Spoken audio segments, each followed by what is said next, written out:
created to have some fun together, sharing and singing. So, join and enjoy. Our love for opera brings us together. Thanks for being with us in this trip. Hello, everybody. Thank you very much for joining us for this program. As you may recall, we started a cycle of programs on the subject of Maria Callas and her Centennial. Today we are having Sophia Lampton again. She's joining us. She agreed to be with us for another program. Today we will be talking about the Juilliard cycle. As you know, as you may possibly know, there is a number of master classes that Maria decided to take as a project later after she retired. We will talk in detail about it.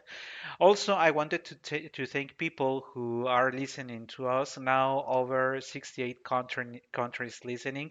Thank you very much. I promise I will make in the coming program, I will take the time to list them all. My memory is quite poor, so you please forgive me for that. But thank you very much for the continuous growth of this program.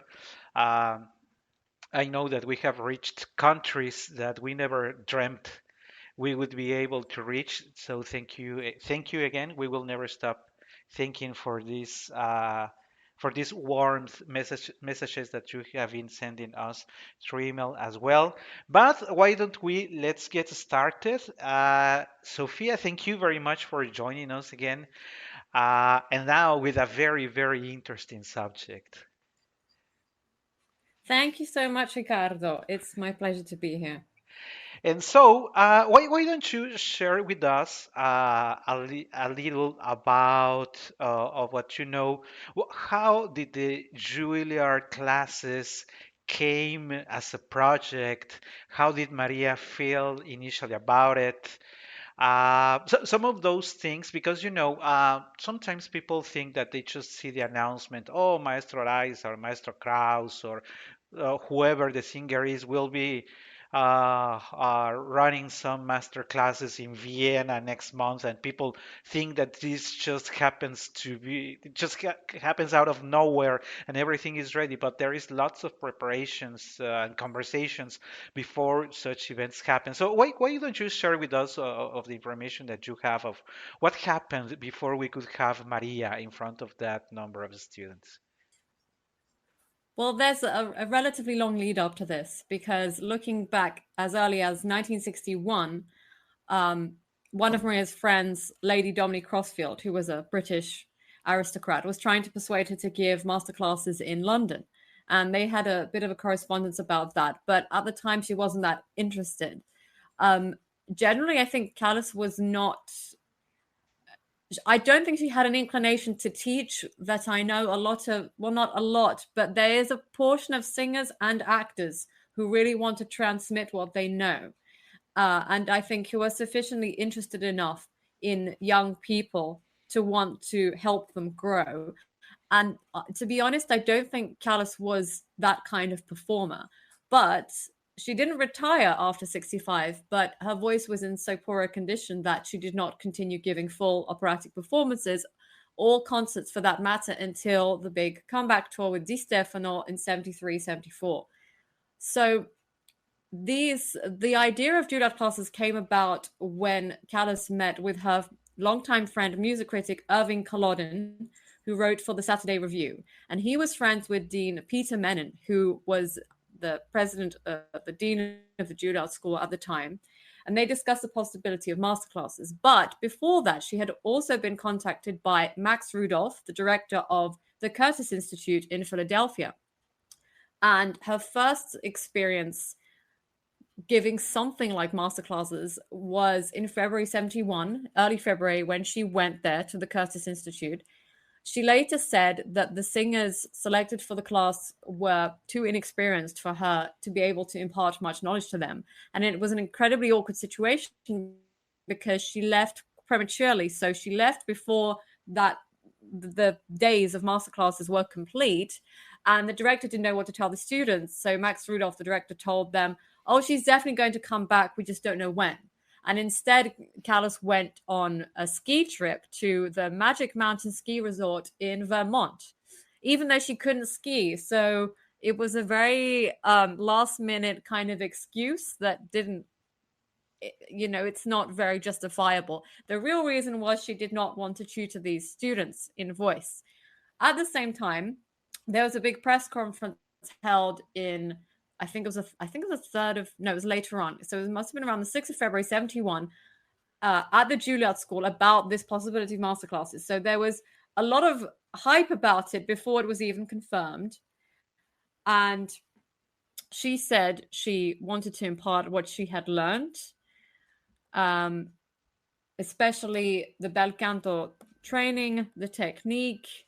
She also considered enlisting her old friend, EMI record producer Walter Legg, to help, because she was actually very shy about this entire process. And later on, she would write to him in August 71, just before they began, telling him, according to him, he said that she was begging him after years of non-communication, because they had had a little bit of a discord over a Verdi Requiem recording that Legg wanted to do with his wife Elizabeth Schwarzkopf in the soprano role, and Callas wanted to be the soprano herself rather than the mezzo, because she never wanted to be the mezzo. But actually, that wasn't the main reason for their falling out. And this is a bit of a tangent, but people seem to think that they fell out because of that. But actually, she was signed on with EMI officially, contractually, until 64, when he left. And it was more his departure from there that was the reason for their non-communication. But anyway, he did not help her out with that. So there was also some debate about, are the classes going to be public or are they going to be private? Now, even though there's correspondence between Callas and Irving Culloden suggesting that they would be public from the very beginning, as you may realize, anyone who listens to the Juilliard classes on YouTube, the first one in October 71, hears that she enters, she's announced by Peter Menon. She enters on stage and she is welcomed with an uproar of applause. And she's quite startled by it. And at the time, she actually asked one of the students, Marco Lampos, what is going on? However, that had been arranged before. I think she probably had misunderstood. Now, she was doing these classes for free, but her accommodation was being paid for. So her suite at the Plaza Hotel, which funnily enough back then cost $50 a night, which seems like a bargain today for the Plaza Hotel on the Upper West Side of New York. So she had that covered. She had all her meals covered in the Oak Room restaurant, which was very famous at the time. And prior to that, in May 71, she auditioned many students, around 350 students. And some of them had to audition as many as 4 times. So it wasn't a case of just one audition. And she also met with each of them individually for 5 to 10 minutes to discuss what they were supposed to do. Their primary homework was to study vocal exercises by the composers Heinrich Panofka and Giuseppe Concone. So that's why if you've heard the Juilliard classes on YouTube or on CD, you may hear her constantly asking, have you all done Panofka and Concone? Or saying, you should have done these. This was your homework over the summer. So the summer meant after the auditions in May, right up to late May, when she had one-to-one discussions with them, and she also had a group meeting with all the 28 students selected. Then the summer went by. They were supposed to prepare. She also set them. As far as I understand, she set some of them, or maybe even all of them, particular arias, or she would push them in a certain direction. So at one point, I don't know if this was, I think it was a bit later on during the classes, she said all the girls a perfido, Beethoven's dramatic aria a perfido, just as a training exercise and as an elasticity exercise. And then they all came together in October 71, which was when the sessions finally began. And there are several things that I think are very important to mention now. One of them, I recall Katya and I had a program where we talked about it. One of the first programs, that you can always have a good singer that happens to be a lousy teacher, and the other way around, a bad and not a very good singer, but turns out to be a very good teacher. But No matter what the combination between the teaching skills and the singing skills are, none of them guarantees success of the singer that is being trained or is taking those classes. And that unfortunately will be the case for the singers that attended the master classes. We will talk about that a little later. In this program, we will go over some of the voices that she trained or that wanted her advice, because more than classes, sometimes they seem like only like advice. The master class concept is still questionable in professional singing because every singer seems to have Mhm. a different interpretation on what that master class is going to be about. Sometimes, as it is the case Yeah. in the Callas, they go only for the interpretation. Sometimes they like to dig more into the importance of the role, the context, or the style of the composer, or sometimes they just focus on the technique, which is not the case of Callas. I think that Katia, who unfortunately couldn't join us today, both Katia and I think that she did very poorly in teaching the vocal technique. She didn't do what we think a good singer who has solid training in technique did. We think she lacked that. And on the opposite, she focused a lot on the interpretation, which I think is great because I think she did very, very good things on improving them. But that is part of the ground that we are going to cover today. A number of the some of the students or the singers who attended those classes, comments on those, and what we think our perspective on the outcome. Because at the end, the important part here is the outcome. I mean, I know that there are a number of singers who wanted to have them as part of their resume, that they went for master classes with a given singer because only because it looks like, even if they didn't learn a lot. And I'm pretty sure that some of the guys who wanted to take the classes with Callas, of course, you want to have it on your professional resume, right? That you were trained actually by the great Maria Callas. So it makes sense from a professional point of view.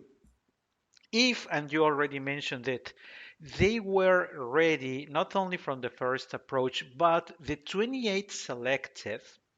I also had some comments with Katya on that. Even though Maria Callas did an effort on even interviewing them, I keep wondering, and I will go back to that comment later, I keep wondering if they were ready for those classes. And let me take an example. I don't have the name of the singer at hand, but I recall Callas correcting and telling the singer on what not only on how to produce a thrill, but what a thrill actually is. And anybody who has taken singing classes, I really can't believe my ears.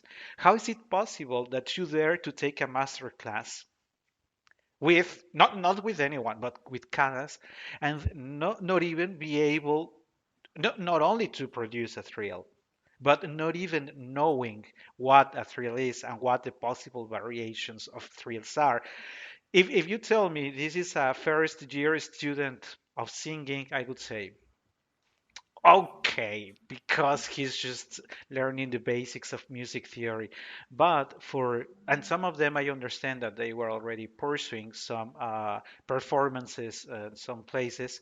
I still can't understand what the actual filter was, not only if musical formation or studies, or maybe was it only just I heard you singing, I liked you, then come and take the master classes. I still have my doubts on the quality of the pre-selection, not the selection that Maria Callas did herself, but if somebody else pre-selected at some point, because there seems to be a very uneven level of students among the 28. If I'm wrong, they were 28, right?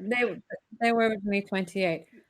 So But you've made a ton of points there. So I'd like to give some context. yeah, yeah, yeah. So first of all, the classes were called the lyric tradition, and they were advanced vocal classes. So the expectation was that students should have a solid vocal technique to begin with. And often Callas says in the class, I'm not a vocal coach, I'm not a teacher, I'm just here to help. So the way I see them is they're kind of an after-school clinic. They're the accelerated class, they're the advanced class. I'm in the UK, but in America, they have, students take maths and then they take some take advanced maths or that kind of thing. So it was something like that. But in terms of the selection, I assume some were pre-selected because I went through all the Juilliard documents, and everyone who applied did have to write down their experience, whether they'd won any scholarships or grants, whether they'd won any competitions.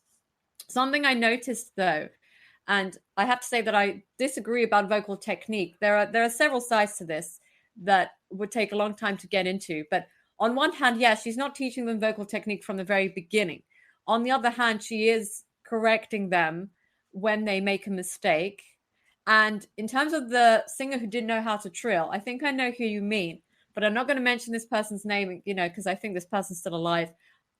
The thing is that the sessions were recorded purely for the purpose of then being heard by Juilliard students, not just students who were in the masterclasses, because not all of them were actually at the opera school at Juilliard. Some of them were from outside completely. They were recorded as a learning document, a learning resource.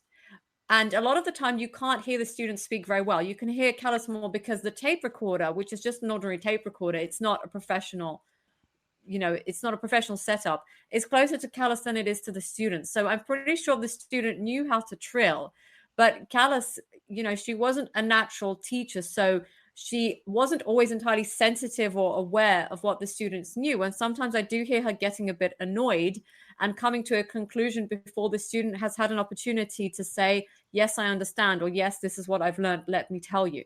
So I'm pretty sure that all the 28 students selected knew what a trill was and possibly knew the different kinds of trill.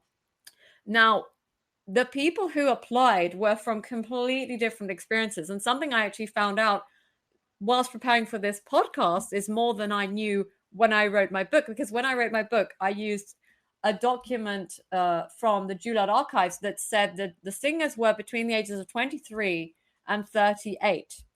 But when you start to look up individual singers, you'll see that it appears, and I won't name names because, these people are no longer with us, so I don't want to upset their families potentially, but there were singers who really lied about their age. So there was one at the time who was actually 50, according to this person's obituary, 50 years old, and wrote that the age was 36 on the application because that was what I saw in the documents. There was another who was 41 and wrote that the age was 36. Those are the two I found out so far. You'd be surprised. I mean, I'm not a singer, so I haven't personally had a masterclass.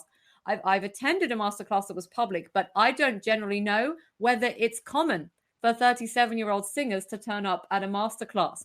I find it really funny that Callas was 47 when she began giving these masterclasses.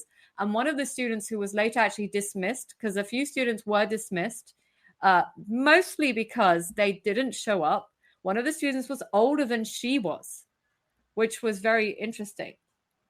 So I think firstly, there were some non-negotiable aspects to her selection. So I do know, even though this sounds harsh, she did not want to see singers who were significantly overweight.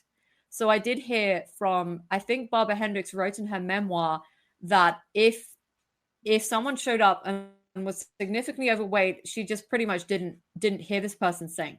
Because, she had that own issue. She had been really overweight at the start of her career. She had overcome that. And I think she had come to the conclusion that if you want to make a serious career, you have to be, a healthy size. What I do like is that it is a giant gamut of singers from different countries. You'll notice anyone who's had the Juilliard classes, some of the singers for whom English isn't the first language don't always immediately understand what Callas says because her own English is interesting. She uses American expressions, and sometimes her accent is more New York, and sometimes her accent is more British, and sometimes her accent is more Italian. And she also uses a lot of Italian words, like spartito to mean score, which perhaps someone from Korea may not immediately recognize unless they've studied opera already for a long time, because very often she'll ask the singers, do you speak Italian? Do you speak French? Do you speak German? And as purely what I know from these classes, which are on YouTube in their entirety, it seems like most of them don't speak Italian or French or German. Or maybe if they do, it's because they're half German, or it's because they were brought up knowing it.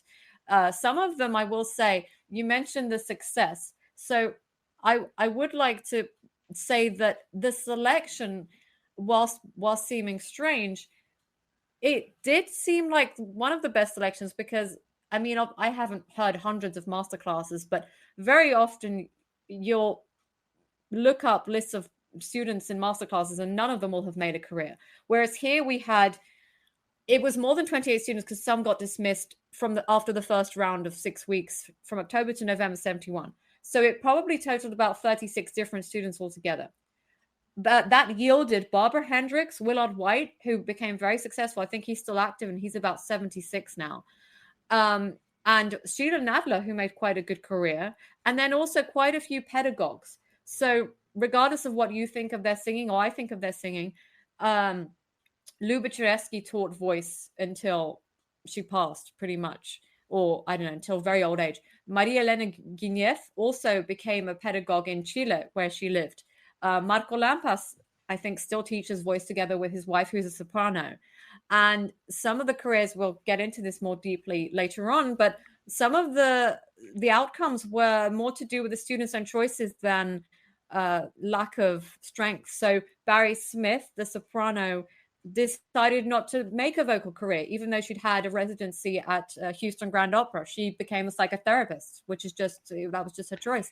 And Mario Fusco had various family problems, so I don't think, from what I heard, that he made a huge effort to make a professional career. He was having financial problems and family problems, as far as documents suggested, and also a comment by someone who claims to be his nephew on YouTube. So he just carried on singing in restaurants and cafes for most of his life, which was where he was when he was at the masterclass. So it's not the case that all of them just disappeared and we never heard about them again. And maybe there we can mention, because I also recall that we talked about it in a program, Katia and I, that also success. I mentioned success because in the eyes of people, or in the ears of people who listen to those classes, they expect that maybe Maria had 20 students and 10 of them were the prima donnas or primo uomo at the Metropolitan Opera House or the Covent Garden. Maybe that's the expectation that people get when they listen to those classes. But when we talked about the success in that program, we also talked about the many roads that a singer can take with his learning. It can be a given repertory, specialize in Baroque. Baroque is great. I really love what people can do in Baroque. There are excellent, extraordinary proposals now of singers from Poland, Sweden, working on that repertory. You can do that. You can go for religious singing. You can go for opera, or you can go. There are many things that you can do, and it is. Thanks for mentioning it. You can also become a teacher, a pedagogue yourself. You can also, and I if you forgot to understand, mention also Carolyn Powell-Schmidt is still a vocal teacher. if you because when people like singing, there is one thing that you like to get the applause, or that you like singing. They may be two separate things. Maybe they are in the same boat, but they can be different. And maybe you feel achieved as a singer when you can pass your knowledge to someone else. And the best teachers, at least not only in singing but from other areas of knowledge, are those who are willing to share. So that conversation can lead to a different path. So maybe going back to the initial comment, when people think, but none of them built a career like hers. Well, Callas built a career herself for a number of reasons. that we have tried to share in the previous programs as well. And also, it is unfair to try to compare her students to the career of Maria herself. So let's maybe we can start by understanding that each of them had his reality, his own life, what was going on them, and their purposes. Everybody Hmm. can have his own purposes. And so also, it's interesting now that you also mentioned that a number of their students also have brought out either in interviews or comments somewhere else where they share, well, for me, the experience with Callas was this.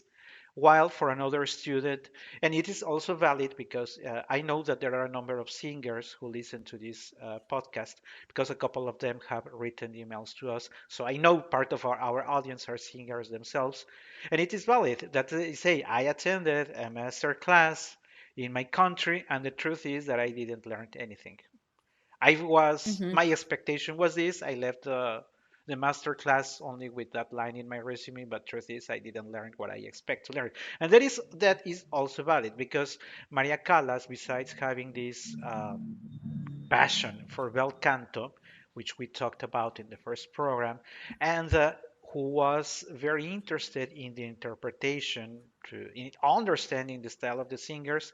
We also know that in musicians, because at the end singers are musicians, there is this. I think we also have a problem on that where Katia and I have this conversation. If my memory is not working well, I never recorded those comments.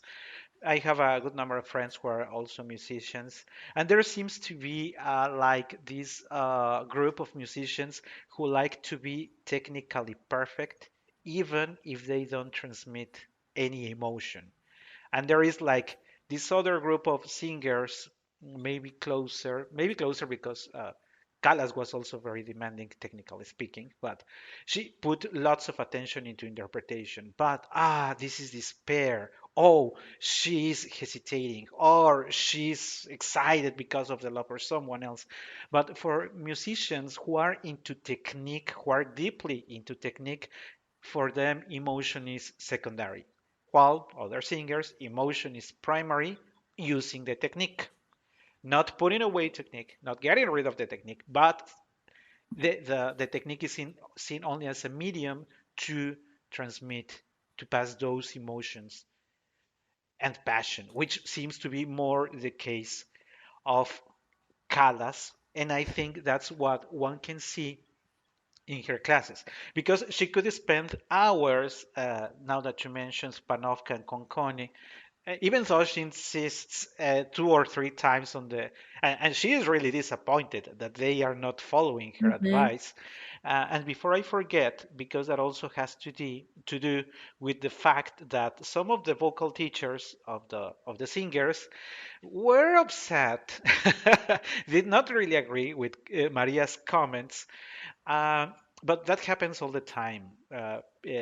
People who Yeah. are into music, they know that. Oh, but you are from the Italian school of singing, and Italian is not very well. You have to go for the German. But no, no, no, you have to do so. Those quarrels are happen very often, and will continue to happen until the end of humanity.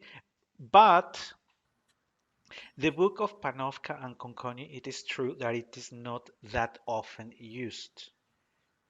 And when I hear her frustration of guys, you need to do this, you need to work on this, because now I will take the example of Sheila Nadler, who, for instance, when she sings Nel Jardín from Don Carlo in Verdi, in one of her participations in the master classes, and if you're a mezzo, I mean, people who are listening to us, if you're a mezzo, you know that when you are a mezzo and you sing, for instance, Sansone Dalila to sing Mon cœur suivra ta voix, it's very different to sing the Hmm. Nel giardin tranquillo, tra la la la la la. It has to bring life, color, joy. That is not Dalila. And if you're a mezzo trained in roles such as Dalila, you Hmm. really struggle in doing that. If you study method like Panofka and Konkonis, of course you know how to do it. That's what Maria wanted to transmit. But the students seem to be so grounded on what their own teachers are telling them that they are still unable to define. They feel like, do I follow Callas' advice or do I follow my teachers? When at the end, they need to take what is best from the two sources. They may say, okay, this is my vocal teacher, my official professor, but, and Maria does it, and going back to your book, because I remember that's one of the first chapters. Sorry if I don't keep the names of your chapters in mind, but That's all right. but I Right. recall that you mentioned that from Maria is very well aware of what the limitations of her teachers were. Yeah. That is important because at some point the singer has to decide how far his teacher is going to take them. And so I was expecting Hmm. that is only me speaking. I was expecting some of the students say, "Okay, my teacher says do not go for that course. It's not going to help you. That blah blah blah, whatever is." But thank you, Miss Callas. I will follow your advice and start studying it because it is me who is going to make that decision. Because at the end, Yeah. the owner of the voice is the singer. So you can just get rid or take everything they give you. At some point, you have to make your own decisions. And I think, unfortunately, several of those students were stuck in I am not going to do this because my teacher says no, or I am not going to do this because I don't know the book, and so on. What are your thoughts on that? Yeah. So again, there are several aspects here. The first is that there are students in the master classes who are just not that committed, which sounds surprising probably to people who firstly know that Juilliard is an extremely competitive school. But as I mentioned before, not all these students were students at Juilliard, especially not the ones who were, 50 years old or over 40, right? So they came from completely different backgrounds. Several of them did not attend classes. So you might hear in one of the classes, Callas calls out David Wilder, and he never showed up. His name is listed in the list of selected students at Juilliard, and he never came. And then you had several singers who weren't that bad, but they didn't show up, often because they had an engagement or a rehearsal, even though Callas told them, do not take any engagements yet because you're still training.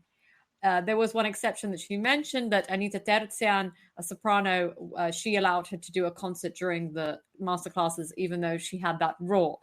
So you've got wavering commitment. We'll get to her perhaps later, but there was Cynthia Clary, for instance, who was dismissed quite early because she didn't even know if she wanted to be an opera singer, and she would eventually become one. But at the time, she wanted to do musical theater, and she was supposed to study Casta Diva without having any idea what it was or where it came from. You've got wavering commitment of the students, and then you've got the limitations of Callas, who is not a natural teacher. I will say that she did put in the time outside the lessons we hear. So it's not just the case that she sees them for this public display and then the tape recorder's off and it's, oh, bye-bye, yeah, see you on Thursday or Monday, which is when the lessons took place. She met up with the students privately. I mean, I'm not sure if all these lessons were scheduled, but she would help them. She would have conversations with them. And again, we might discuss this later, but Barry Smith came to the classes assuming she was a mezzo. Callas said, no, you're a soprano. And when you listen to her, you do get the feeling she is a soprano.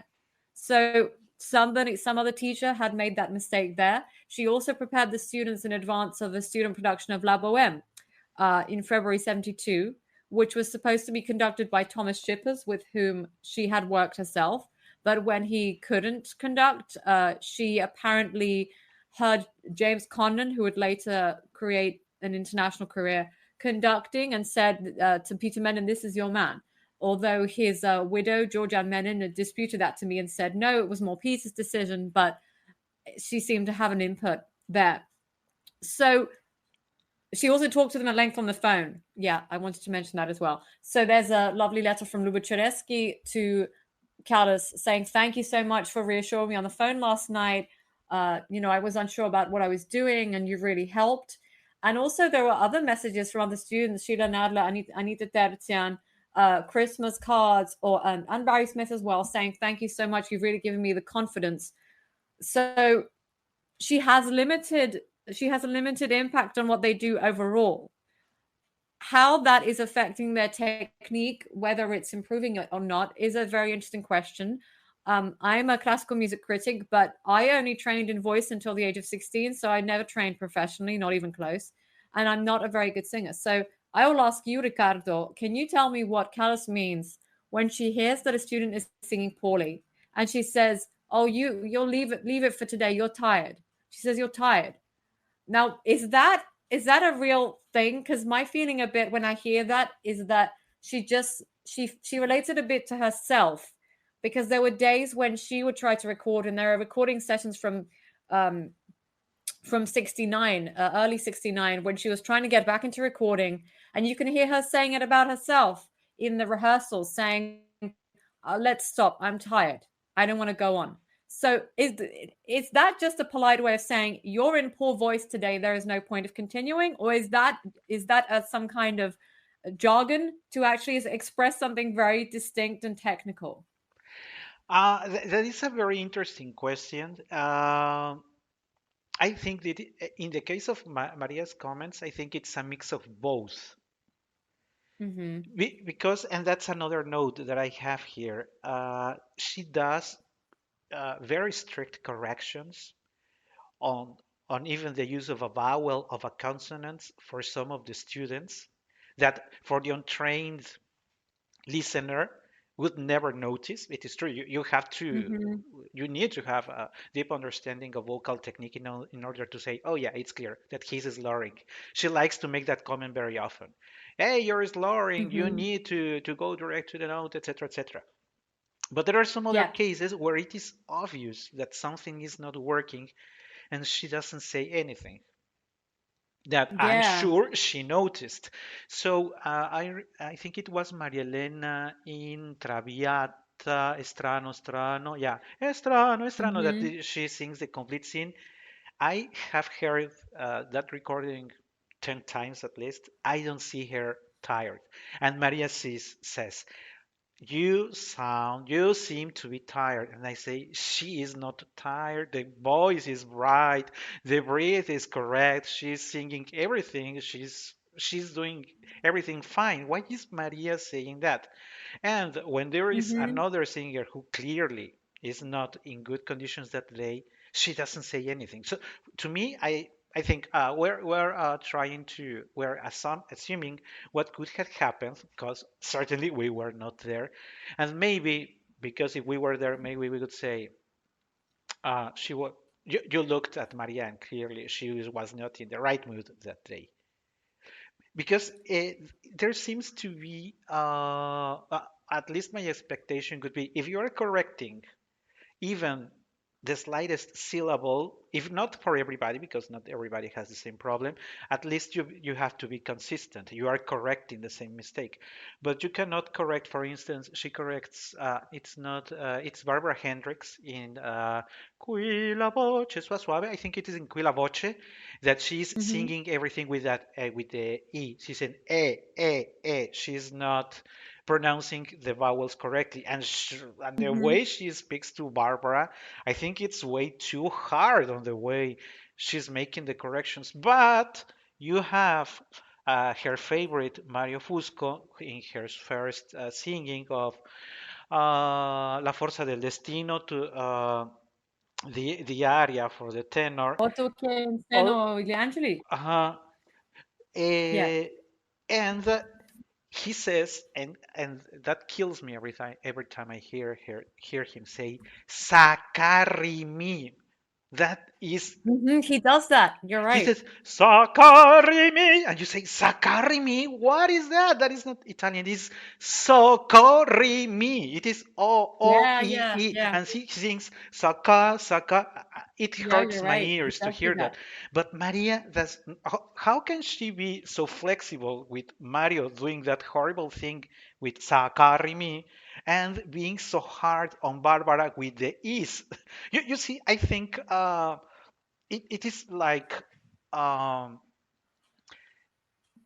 my thoughts are that Maria was biased on some singers. Personally, that's only Ricardo speaking. I think she didn't like Barbara for I don't know why. Because I don't see her as friendly as she is, for instance, with Mario. With Mario Fusco, she never went that far on the corrections. And there are Barry Smith, a lovely, very lovely girl. When she, I even think that Maria sometimes behaves with Barry as a mother or as an older friend, because even she has Hmm. some jokes with Barry, which it's not the case for other Yeah. singers. So uh, when you look, or I would like to invite people in the, if you have never heard to the Juilliard Cycle recordings that you can certainly find in YouTube, or pay for them and find it in another streaming service. Pay attention.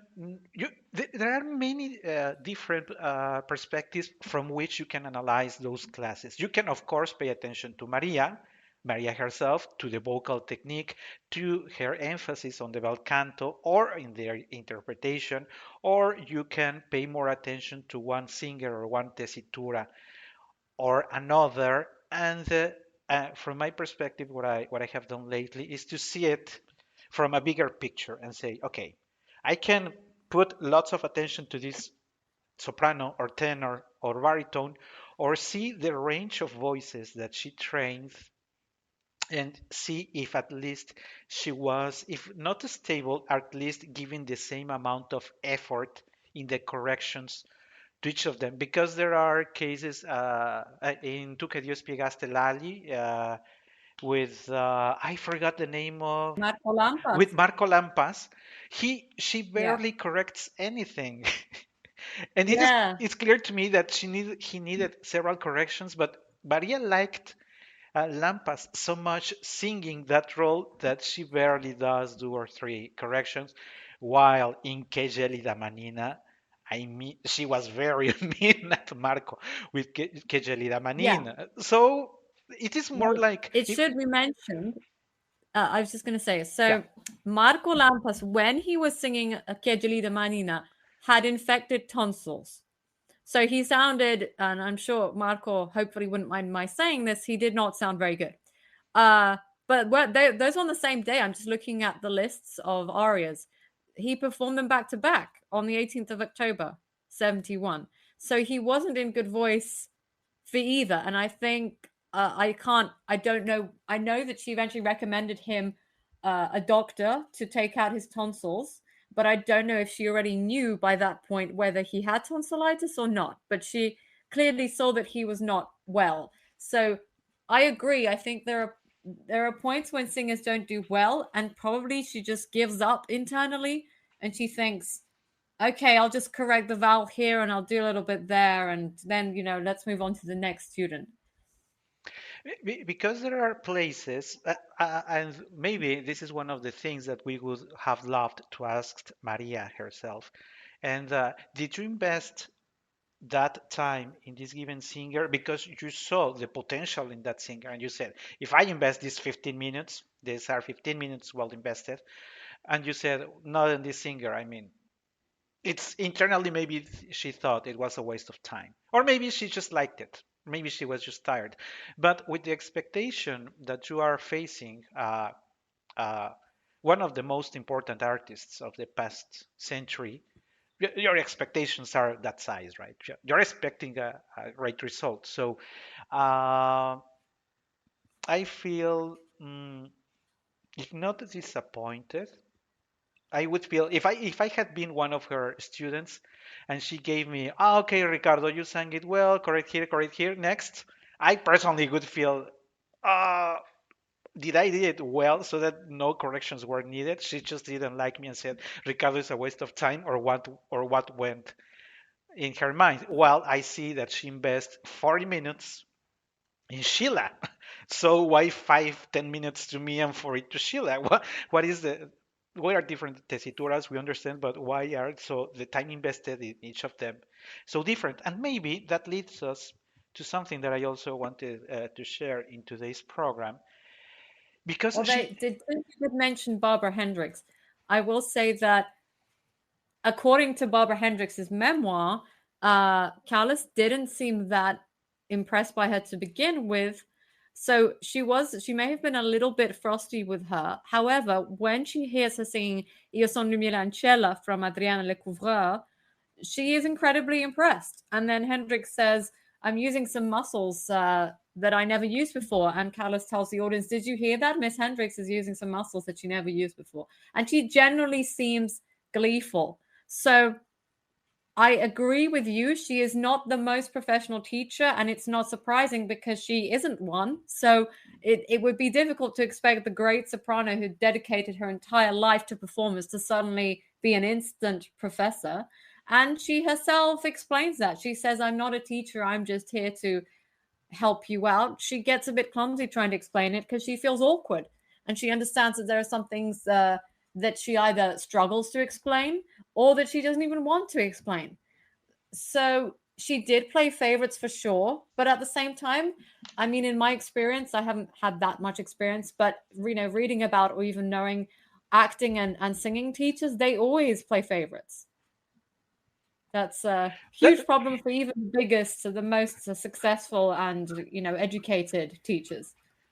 And it is tricky, right? Because you say, how do you choose to work with a given voice? Because even though she had already been in contact with them, she had pre-selected them. Now that you have them live, now you have to go for something very specific. And before I forget, Barbara Hendricks really put a great effort into building her career. She was one of the most committed singers. She knew she wasn't, forgive me for the comment, she knew she wasn't that gifted, but she worked very hard into the best with what she had. And we must acknowledge that Barbara Hendricks really worked hard. And I have watched a couple of her performances, and I like her. I like her commitment to the role, how she feels on stage. So, and there is something about her voice that I find very lovable. Maybe that's why I paid lots of attention to the corrections made to her during those recordings. But I wanted, if you agree, maybe we can start talking a little, because we have talked in this very broad topic that is the Juilliard cycle and the students. But why don't we talk a little more about a couple of them to try to to give a more specific example. In let's leave all those generals and go a little more specific on a couple of them, and maybe we can start with her favorite, with Fusco, with Mario Fusco, which is, I have to say, even though I have already said that I really detest his Sakarimi, I cannot stand it, but I love Mario's voice. It's unfortunate that he didn't build that career, because I have a couple of favorite tenors. You can choose them either on technique or the color of the voice. And for me, Mario is one of the most beautiful voices of the history of opera. His voice is warm, his voice is solid. There is something about the way he sings. I mean, I'm not surprised that Maria was also charmed by the voice of Mario. Oh, absolutely. Maria was charmed, and I am charmed. I have listened to his Recondita Armonia purely for pleasure. So, instead of listening to a recording by Corelli, I have just listened to Mario Fusco's Recondita Armonia, accompanied by, Eugene Cohen, the Juilliard accompanist, on piano. You can feel it when she's with him. And before that aria, he says, I don't think I'm well. And then after it, she laughs and says, did you say you were not well? This is heaven. She put in effort to help him. So she had the Juilliard secretary, Lorna Levant, write a letter to Larry Kelly, who was director of the Dallas Civic Opera, who had founded that together with Maria and Carol Fox back in 1954. She wrote through Laura Levant, wrote to Larry Kelly, said, can you help him somehow? meaning can you get him work or a sponsorship or a grant? Because he was already, I believe, 37 or 38 by the time of these classes. So when you hear him, that doesn't occur. It doesn't occur to you that he's already missed the chance, but he pretty much has. Because I mean, if you're 37 and you're 38 and you haven't yet had that much on stage experience, it's not very likely that you're suddenly going to, blossom very quickly. So you can hear him telling her, I sang in a lot of restaurant type, and she cuts him off and she says, well, don't. You're not going to sing in that anymore. She warmed to him a lot. I think the other reason she warmed to him is because his voice is karate like, and she recognized her colleagues in him in a way in which she didn't, I think, in the other tenors. Or and I think actually, I don't want to change subjects so quickly, but the same could be said of Sheila Nadler. Sheila Nadler has a very Italian sounding mezzo voice. She And certainly does. Yeah. yeah. And when she hits, so Mario Fusco makes the same kinds of mistakes, what she would regard as mistakes, like splitting up a note in the way that Beniamino Gigli had, to make Investi la Giuba, to make it extra dramatic. And she berates him very aggressively. She says, you have what you did at the end. Right now, I'm treating you a little harshly because you never do anything that way. It's very difficult to get away with a Gigli. Gigli I disliked. He cried too much. I recall that She comment. also manages his movement. So I think yeah, not yeah. not She many manages his people liked movement. her comment. I'm pretty sure about Jilly. Maybe she went a little too far on that one. Oh, I do. I never got into Gigli. Maybe also because the recordings, it was a long time ago, so the recordings technically are not. They're a lot worse than what I'm used to having. My generation is of millennials used to very good studio recordings, but he gestures a lot, and she tells him the hands should move, but if you move the hands too much, it means nothing. She pretty much says it's like the boy who cried wolf. By the time you do it in a meaningful way, no one believes you. And she compares his style of mime to Rudolph Valentino in silent movies. And when in fact, you pointed out the Sakari Mi, which I remember very well.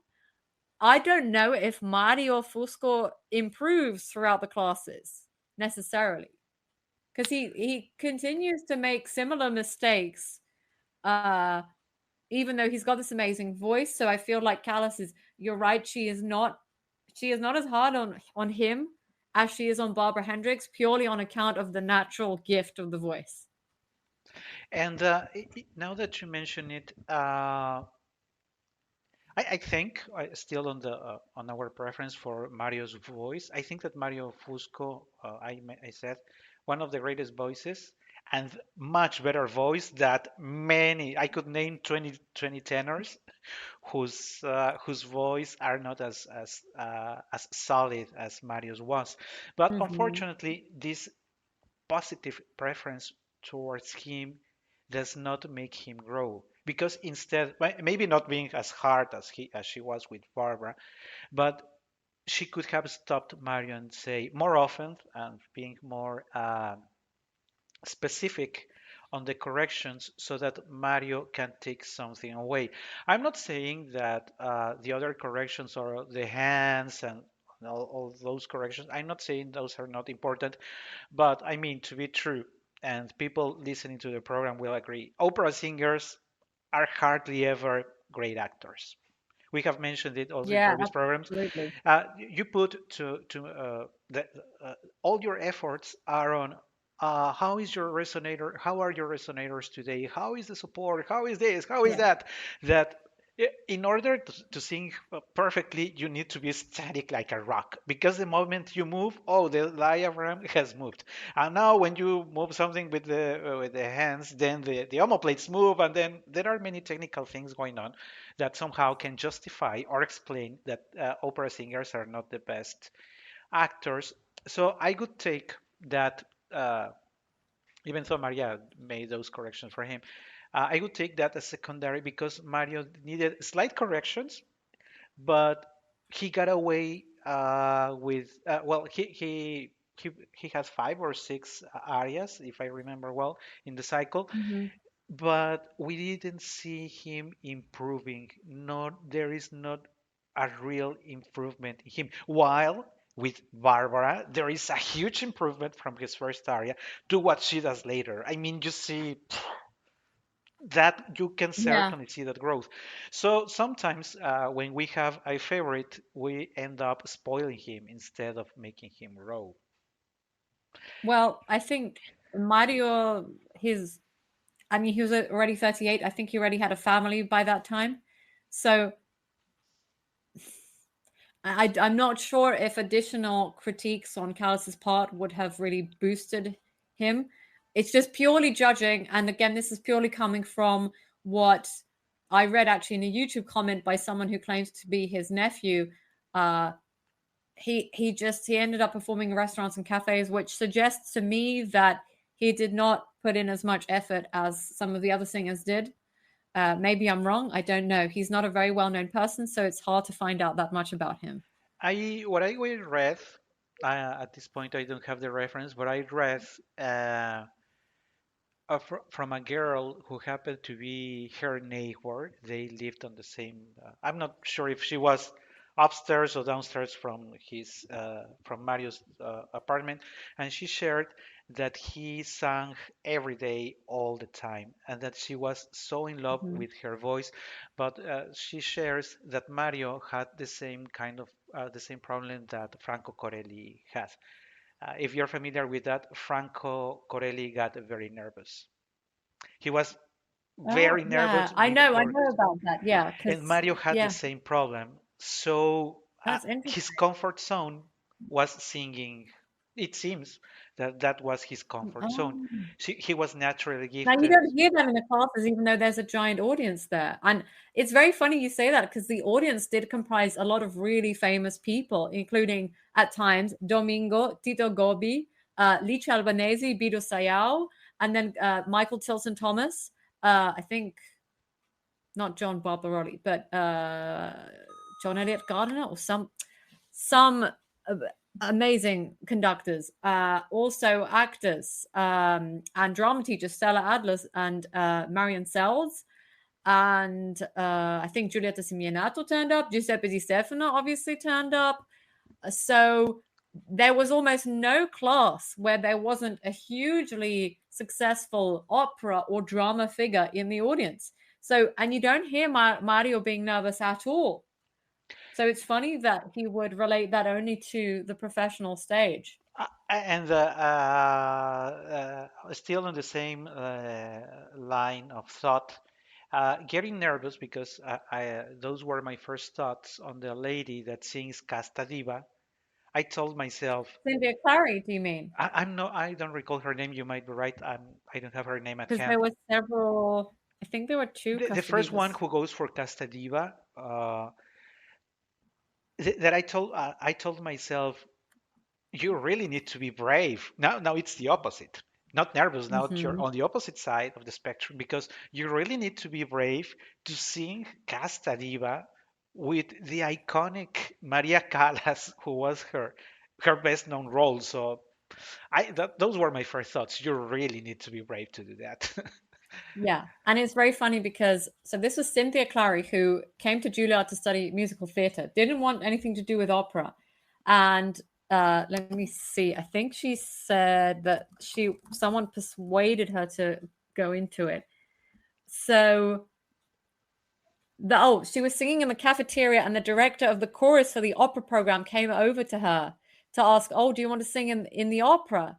And she said she thought she thought he meant the chorus, and said, "I guess I would." Uh, so she eventually ended up auditioning for the Juilliard classes, not really knowing much about opera, and she expressed her doubt. And so finally, Callas asked her, "Do you want to be an opera singer or a songster?" And Cynthia Clary got a bit offended because she thought, "Why is singing songs worse than singing opera?" So she said she wanted to be a songster, and she walked out of the hall. You can't hear this in the classes, but I believe this happened right after a lesson, so it just wasn't taped. And then they bumped into each other whilst they were waiting for an elevator in Juilliard. And Peter Menon was there. And according to Cindy Clary, Callas said, well, here's the young lady who thinks she has the world at her feet. So that was a very short-lived experience for Cynthia Clary training under Callas. Still, she went for Casta Diva I know that every soprano wants to sing Well, Callas Norma. asked her to sing it. She asked us to sing Casta Diva. But people think, or sopranos think it is only about Casta Diva, but you have to think of the complete role of Norma. And to go for the complete role of Norma, it really takes. But let's go back to the other singer that I wanted to have to bring to the program today. She is my favorite. I love Mario Fusco's voice, but the lady I liked personally, the voice that I liked the most was Sheila's. As you mentioned, yeah, she seems to have this Italian color in her voice. One can think one is listening to one of these great mezzos of the past century in her voice. Still young, he thinks she was around 28, if I remember well, when she was attending the classes. Yeah, pretty sure. And we know that mezzos, contraltos, 26, I think. Oh no, 20. Yeah, 28. 26 or 28. And we know that central and low voices mature later, opposite to sopranos and tenors who mature younger. So for me, in given her age, she's singing very well and she has a very bright future ahead. But what I personally didn't like is that I think that Maria and this calls my attention because she does that correction again. I don't recall if it is for Verri or Maria Elena when she wants to sing Micaela from Carmen, the Je dis que rien ne m'épouvante, je dis, and she says, no, that is too heavy for your voice. Don't sing it. It's too heavy. And she says, no, you're not going to sing that. But Sheila, she lets her, and I have the names here, Sgombra la Sacra Selva, okay, bel canto, La Borrita Rivale a me sfuggía, the complete scene for Amneris. I mean, there are mature sopranos who would never do it even in a lesson because Amneris is a heavy, heavy role, and Maria lets Sheila sing it. It is one of the longest recordings. Why did she allow that? Then she allows her to sing Acerba Voluta. People are, if people listening, you're a mezzo yourself, you know that you would never dare to sing the role from Adriana Lecouvreur any earlier than in your 30s. And Sheila is too young for singing Acerba Voluta. Then Nel Jardin from Don Carlo, which is not heavy but demands a very great technique. Street de la Vampa, which is very low, even better for a contralto than for a mezzo. And the complete scene, the Maria lets her sing the complete scene, which is also even a great challenge for mature mezzos, and also allows her to sing Re del Aviso, which is also very low. Re del Aviso, affrettati.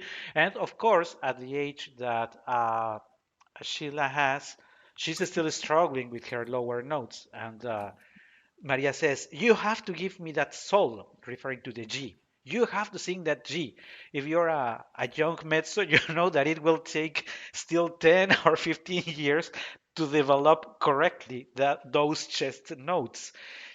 Which brings us to the situation of why is Maria so hard on some singers, not allowing one of them to go for Micaela, but allows Sheila to go for this tremendous amount of heavy roles. That calls my attention. I know she liked Sheila's voice. Sheila's voice is splendid. For me, is my favorite, but I still think it was way too far to let her get away with all those complicated roles.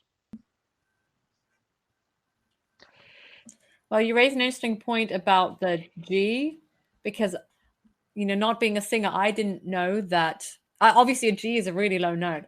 And also, I didn't notice until recently that at one point Callas says she wouldn't be able to do a la. So not a wait, an A before C. So do re mi fa sol la.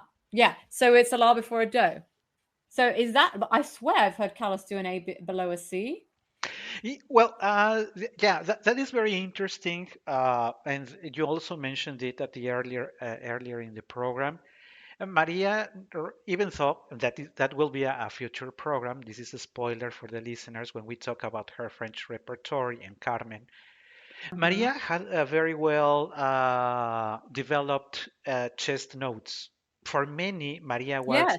Maria wasn't really a soprano, but a mezzo. And I wanted to share it now because it also has to do with Barry Smith, who was more a soprano than a mezzo. And that's Mm-hmm. because even now, even nowadays, people still get it wrong. People think that you are at a given tessitura because of the range of your voice. Oh, if you have a G, then you're a mezzo. If you have it even lower, then you're a contralto. But then that means that you cannot have a high C. Hey, wait a moment. There are great contraltos who can go very low and who can have that high C because the tessitura, and I recall, and now I recall that we also had a problem with that with Katia, because the tessitura is given not on the extension of the voice, the tessitura is given on the color of the voice. Mm-hmm. And when we talked about the early Callas, we mentioned it. Her voice is darker. She does something with her technique so that she can sound lighter. But the natural voice, even when you hear her speak, he speaks more like a Mm-hmm. mezzo. You see Yeah. you notice her spoken voice. Her spoken voice is that of mezzo, a mezzo with a very good extension towards the higher notes. So for me, it's no surprise that the central voice of Maria of a mezzo can perfectly get away with lower notes, lower chest notes. Even though she doesn't emphasize it that much when she leads the I what's the name of the bass? The bass who sings the Filippo Secondo, the la Hello, chiamai hello, Jemima. Was that Seabury? Or You was that? see, I am so bad at names, but fortunately you have All those right, at hand. I'll look it up. That Yeah, guy, that was John Seabury. if you notice, even though she's a soprano, of course she does not sing it in key, but it gives you the idea. She has a very Yeah. clear idea of how the resonance works in basses, even more than the bass Yes. himself. The bass himself is not so sure on how to do those resonance, and Maria supports her and says, with that very beautiful voice of a bass, let it have the sound. Because and for me, she can only say it because she understands how those notes work. When you're at a tenor or when you're a high voice or soprano or a tenor, you are so used to be trained in the upper notes that you barely pay attention to your lower notes. And the opposite is true. When you Mm-hmm. are a lower voice, you are so Yeah. trained in those that going high, that for a bass you say you are going to sing an F. The bass most likely will panic because it says that's the top of my vocalizing. But I'm pretty sure Mm-hmm. that Maria used to vocalize more than the two octaves, and I'm pretty sure that she trained her voice in the upper register, but I'm pretty sure that she also trains a lot in the lower register. Because if you listen to arias like Madalena de Coigny, Mm-hmm. I forgot the name of her, Mama Morta. La Mama Morta. If you Mama listen to her Morta. studio recording, she goes for the low notes even better Mm-hmm. than many mezzos. Even better. Yeah. Not to mention Samson et Dalila, where it's The, well, sui- that has a low A, a low A. the Yeah. Maybe I suicidio. misheard her and she said she couldn't do a low fa. So maybe she was referencing the F below middle C. Because Yeah, I know she can do a low. yeah. I don't know. I don't know. I'm not sure about the full range of her lower notes because, as you mentioned, she even though she knew she could, she liked to see her as a soprano. She didn't want to be Yeah. because I know that she was invited to continue her career as a mezzo, and I know that she Well, she refused. wasn't officially invited, but people assumed at one point reporters started to ask, does this mean you're a mezzo now? And she really disliked that idea because I think I mentioned this in one of our last episodes, but she generally didn't like the categorization of the voices. So she Mhm. has a little speech on this in the Juilliard class, which is actually quite funny when she suggests to When she says that you're a basso baritono, basso cantabile, she makes yeah. some examples, Yeah, right? John Seabury asks a question about singing the bass aria. She suggests, why don't you sing the bass arias from Sonnambula and Puritani?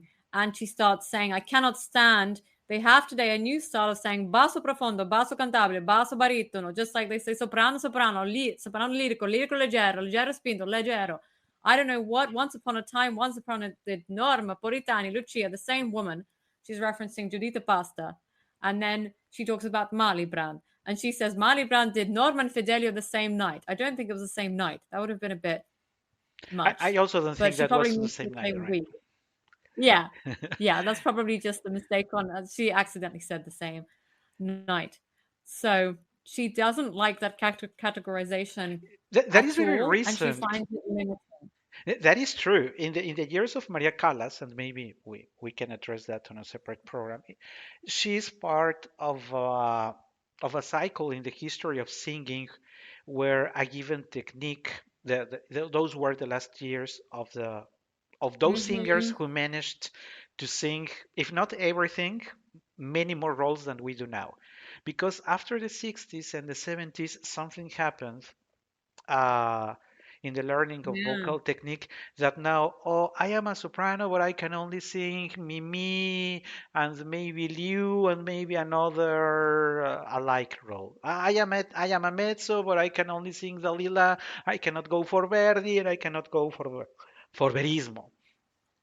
Uh, Mm-hmm.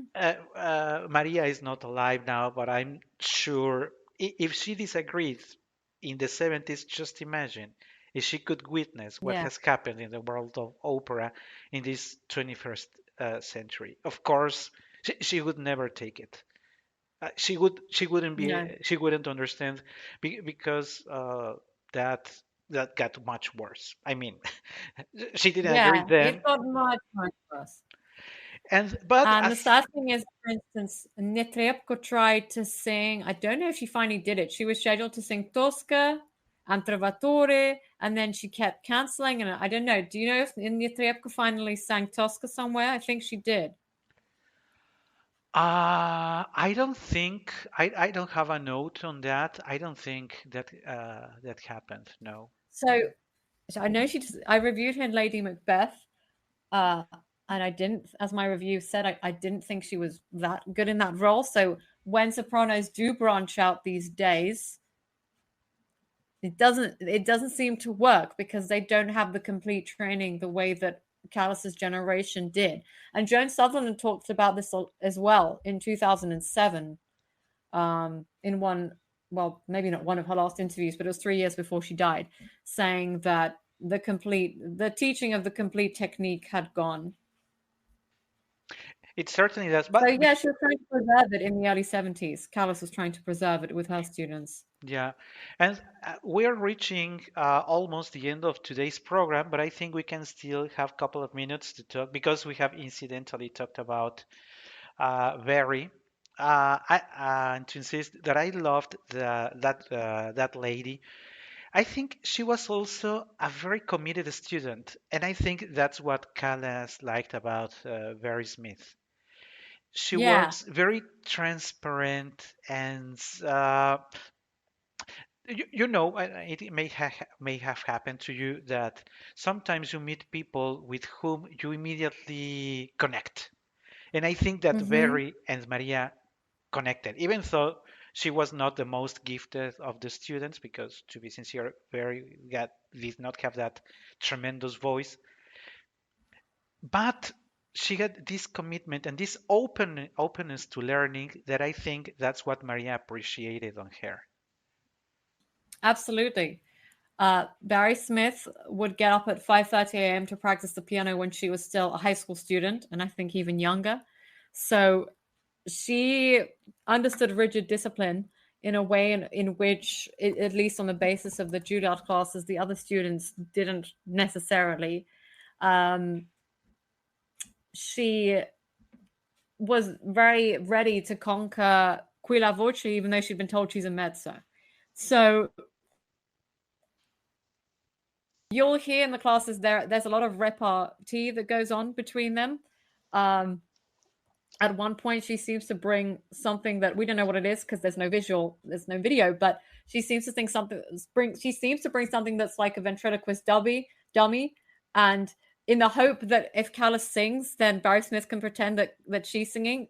So in the hope that Barry Smith can lip sync or something, and then Callas will sing for her, and Callas really laughs. And then she openly says, "Are you hoping to get my lousy voice out of that?" And Barry Smith says, "Yes, and I'm going to ask Santa Claus for a trill for Christmas too." And then Callas tells her, "Well, there's no Santa Claus, Barry," and it's very funny. The Barry Smith sessions are more entertaining than they are educational. Maybe that's my huge broad view. Maybe it's because I'm paying too much attention to the funny moments. However, I do think she spends a really long time going over Me Pellegrinado with her, and Tu che di Jersey Cinta from Turandot, and also Qui la voce. And I feel like Barry Smith does improve throughout the classes, owing to her commitment. Yes, I think from my perspective, those are my thoughts. Maria invested time in Barry only because of this connection that she built with her. So it's like when you have your favorite, and if your favorite sings at the front of the class, you're happy because you have your favorite right there, right? I think that's what happens with Barry. I think that I feel that the path of guiding her into soprano, for me, it is clear that she was not a light soprano, but certainly not a mezzo. So based on the comment I made earlier, Yeah. that voices are characterized not on the extension, but on the color. So clearly she's a soprano. I think that was that Maria could have given her further guidance because you're venturing her into a new tessitura. So if you're a singer yourself, you know that uh, it's not the only case. There are several cases where you started as a tenor, you find out you're a baritone, and the opposite. It has happened in the past. But any singers who have changed or shifted their tessituras, they tell you, I had to change my technique because the way we listen to ourselves instead of our cranial, there is of course a lot written about it. The way you perceive yourself, the way you resonate, and everything is different when you change your tessitura. So they have to redo a lot of things. It's not only that you are singing different notes; it's that you are operating differently. And I think that, well, at least from my perspective, a better way to help Very would be, hey, I'm telling you those are your roles, but you have to rethink and to rebuild 1,000 things that you had built before. I wouldn't say destroy or just get rid of what you know as a mezzo, but think that you are going to do something different. It's not only that you're going to sing this time a high C, and you're never going back to your lower notes. It's not about that. It's a way of redoing things, and I think that Barry Smith just left like instead of singing this, sing this. I think more effort could have been put into guiding her more appropriately. Those are my thoughts on this lovely girl, Barry Smith. Yeah, I see what you mean. And it's hard to know because she ultimately changed course and became a psychotherapist. As I write in my book, they talked a lot on the phone, and a few years, no, in fact, only about a year and a half before Barry Smith passed away, she was writing a book about her friendship with Callas, so I don't know what happened with that after she died. But, just looking at Callas's tuition throughout the Juilliard classes, what you're hearing, and again, she openly said this herself, so she wasn't pretending to be something she wasn't. It's about good taste, and it's about trying to establish what techniques are good taste in any given role. So she would urge students not to add excessive coloratura. She berates students if they do that. She would urge students not to slur, and if they wanted to, she would urge them to do a portamento, but exactly on the note. So, if you want to include a do before not a do, if you want to include a mi before a fa, an e before an f, to hit both those notes squarely, not to just do a glissando. And those were very, very good points. And that's why the classes were called the lyric tradition. So they're not called how to get the best vocal technique. And so when I hear her, I'm actually hearing on some level Maria Callas, the opera critic, because I started out writing about classical music about the same time as I was listening to those classes for the first time, and they taught me a lot. But I don't know as much as you do because you're a singer, and I didn't train in singing, and I didn't train professionally in piano or any other instrument. So when I hear singers make mistakes, I can tell if they've run out of breath. And Callas did also acknowledge those faults in the classes. Save your breath, or breathe here, don't breathe here. I can tell if they're doing it too piano, or on the contrary, if they're attacking too forcefully to the extent that the note is going off pitch.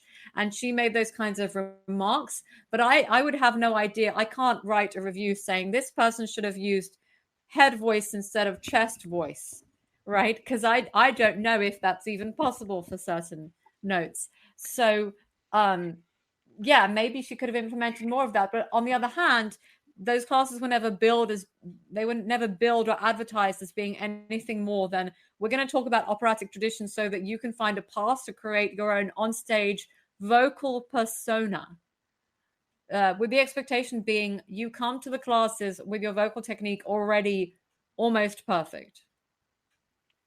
And maybe to wrap up, because as you could hear, there are so many perspectives that we could be speaking for hours on this very interesting material. Personally, I would like to wrap up with saying that even though I have, as I have shared with you, uh, my own, very own ideas, very solid ideas on what are the takeaways from these classes, I would, if you like singing and if you like, if you're interested in biography of Maria, I really encourage you to look for those lessons and get your own conclusions. Everybody is going to have his own takeaway. Of course, if you're a singer, your takeaway will be different than if you're just somebody who loves opera, because interests and for the training is different. So, and we all have our own preferences towards some voices and personalities of the singer, of Maria herself. But believe me, it's really worth. I'm not sure of the amount in hours of recordings. It's a lot. There are a good number of hours that you will invest. But I would say, from my Yeah, perspective, that it's 6 those weeks are. times. I don't have the total in hours, but that is time It's very well about invested. 24 hours, 20, probably. around 24 hours. 24 hours, because it's 12 weeks times. Oh, no, wait, it's going to be double that because it's 4 hours a week. It's just under 4 hours a week times 12. So it will be 40, it will be under 48. Probably adds up to about 47 hours.